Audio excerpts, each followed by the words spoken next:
ഇന്ന് നമുക്കൊരു back to school craft എന്ന രീതിയിൽ ഒരു സ്ട്രോബെറി നോട്ട് പാഡ് ഉണ്ടാക്കാം. സംഗതിയൊക്കെ നമ്മൾ നോർമൽ ഉണ്ടാക്കുന്ന ബുക്കിൻ്റെ ആ ഒരു പ്രോസസ്സൊക്കെ തന്നെയാണ്, പക്ഷേ ഷേപ്പിലൊരു ചെറിയ വ്യത്യാസം ഉണ്ടെന്ന് മാത്രം. നോട്ട് പാഡ് ആയതുകൊണ്ട് തന്നെ അധികം പേജസിൻ്റെ ഒന്നും ആവശ്യമില്ല, കുറച്ച് പേജസ് മാത്രം മതി.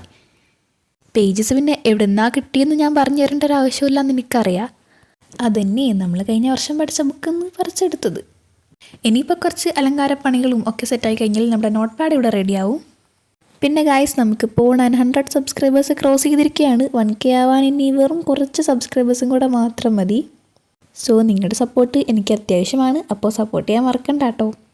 പിന്നെ കുറേ പേര് 1K ആവാൻ കാത്തിരിക്കുകയാണ് നമ്മുടെ ചാനലിൽ. കാരണം വേറൊന്നുമല്ല, നമ്മൾ ഓൾറെഡി പറഞ്ഞിട്ടുണ്ട് 1K ആവുന്ന സമയത്ത് ഒരു ഗിവ് അവേ ഉണ്ട് എന്നുള്ളത്. 1K ആകുന്ന സമയത്താണ് നമ്മൾ ഗിവ് അവേൻ്റെ കൂടുതൽ അപ്ഡേറ്റ്സൊക്കെ പറയുക. കുറേ പേരുണ്ടല്ലോ ഇതുവരെ ഒരു ഗിവ് അവേ പോലും കിട്ടാണ്ട് വിഷമിച്ചിരിക്കുന്നവർ.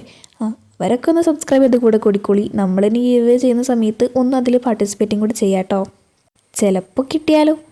അപ്പോൾ അത്രയേ ഉള്ളൂ, നമ്മുടെ നോട്ട് പാഡ് ഇവിടെ റെഡി ആയിട്ടുണ്ട്. അപ്പോൾ പറഞ്ഞ ആരും മറക്കണ്ട, സബ്സ്ക്രൈബ് ചെയ്തോളി.